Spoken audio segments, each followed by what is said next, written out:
Baik, di sini saya akan mempresentasikan sebuah mata kuliah yang saya pelajari, yakni Ilmu Sosial Dasar, dan saya mengambil judul dengan Manusia, Moralitas, dan Hukum. Di pembahasan pertama, itu menjelaskan pengertian manusia, moralitas, dan hukum. Apa itu manusia, moralitas, dan hukum? Manusia, menurut teori evolusi Darwin, berbeda secara fisiologis dan psikologis dari spesies lain. Maksud dari spesies lain adalah berbedanya dari makhluk-makhluk hidup lain seperti tumbuhan dan hewan. Kedua, moralitas. Moralitas dari kata mores atau Latin, artinya tata tertib yang membimbing perilaku manusia dalam kehidupan sehari-harinya. Kemudian hukum, sistem yang mengatur perilaku manusia untuk mencapai keteraturan dalam bermasyarakat. Baik, kita lanjutkan ke materi kedua, yakni hubungan manusia dan hukum.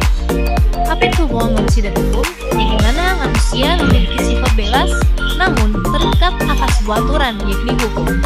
Selain itu hukum, sebagai pengatur perilaku dan norma sosial, membantu mencegah konflik, menjaga kepastian hukum, dan memberikan perlindungan baik. Manusia dan hukum itu saling berkaitan.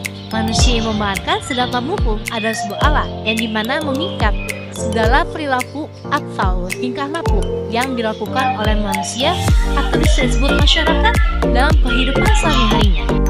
Baik, kita lanjutkan ke pembahasan ketiga, ini hubungan moralitas dan agama. Apa itu hubungan moralitas dan agama? Moralitas berkaitan erat dengan agama. Moralitas bisa bersifat otonom, tetapi agama memberikan dasar moralitas. Agama memberikan aturan moral, namun ada pendapat bahwa moralitas dapat berdiri sendiri tanpa agama. Mari kita lanjutkan ke pembahasan keempat, ini proses terbentuknya moral dan hukum. Apa itu proses terbentuknya moral dan hukum? Proses yang dimana secara bertahap terbentuknya suatu moral dan hukum yang diiringi oleh moral berkembang dari nilai sosial, sedangkan hukum dibuat untuk mengatur perilaku manusia. Moral dan hukum berfungsi menjaga keteraturan sosial dan sekurisasi memisahkan hukum dari agama dan moral. Itulah proses terbentuknya moral dan hukum. Oke, kita next ke pembahasan kelima, yakni pola hubungan hukum dan moral. Ada berapa sikap pola hubungan hukum dan moral? Itu ada 4, yang dimana bagian dari moral agama. Kedua, hukum dari prinsip moral umum. Yang ketiga, hukum dan moral saling berkaitan. Dan yang keempat, dan pandangan hukum berbeda dari norma. Dan pembahasan selanjutnya adalah pembahasan yang keenam, fungsi moral terhadap hukum. Sebagai landasan kaidah hukum, sebagai sumber-sumber hukum, memuji kaidah hukum, menyelesaikan masalah hukum, dan mendorong kesadaran hukum masyarakat.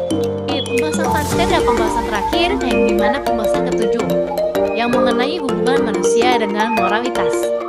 Moralitas mengajarkan nilai sosial dan etika yang diwariskan. Moralitas sebagai dasar kepercayaan antar individu, meningkatkan kesadaran dan kualitas hidup. Itulah hubungan manusia dengan moralitas.